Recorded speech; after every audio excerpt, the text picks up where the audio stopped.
Exodus 10. Yahweh said to Moses, "Go into Pharaoh, for I have hardened his heart, and the heart of his servants, that I may show these my signs in the midst of them, and that you may tell in the hearing of your son, and of your son's son, what things I have done to Egypt, and my signs which I have done among them, that you may know that I am Yahweh."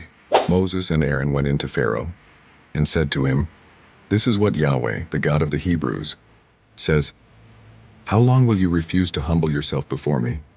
Let my people go, that they may serve me. Or else, if you refuse to let my people go, behold, tomorrow I will bring locusts into your country, and they shall cover the surface of the earth, so that one won't be able to see the earth. They shall eat the residue of that which has escaped, which remains to you from the hail, and shall eat every tree which grows for you out of the field. Your houses shall be filled, and the houses of all your servants, and the houses of all the Egyptians, as neither your fathers nor your fathers' fathers have seen, since the day that they were on the earth to this day." He turned and went out from Pharaoh. Pharaoh's servants said to him, "How long will this man be a snare to us? Let the men go, that they may serve Yahweh their God. Don't you yet know that Egypt is destroyed?"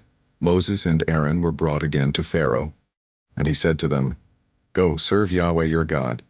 "But who are those who will go?"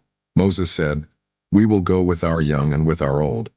With our sons and with our daughters, with our flocks and with our herds will we go, for we must hold a feast to Yahweh."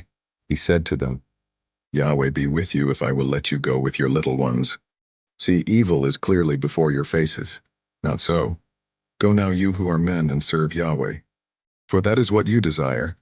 They were driven out from Pharaoh's presence.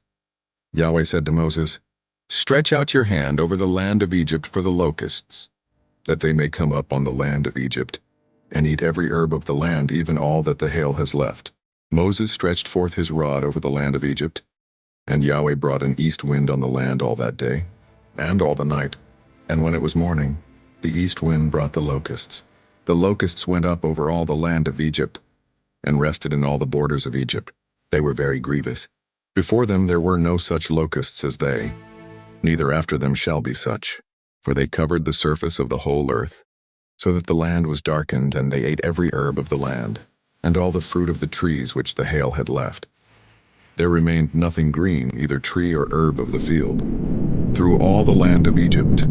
Then Pharaoh called for Moses and Aaron in haste, and he said, "I have sinned against Yahweh your God and against you.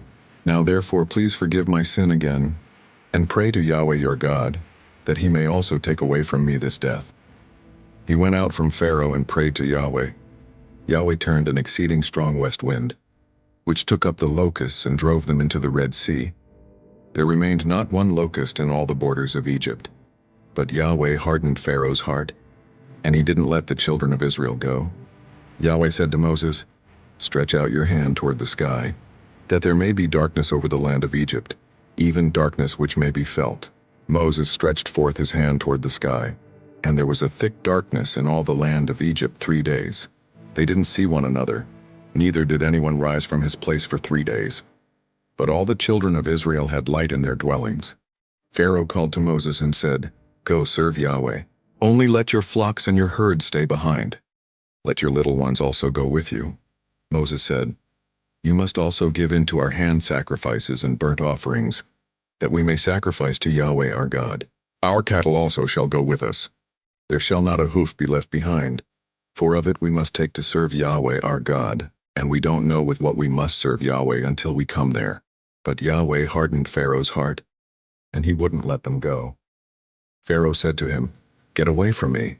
Be careful to see my face no more, for in the day you see my face you shall die." Moses said, "You have spoken well. I will see your face again no more."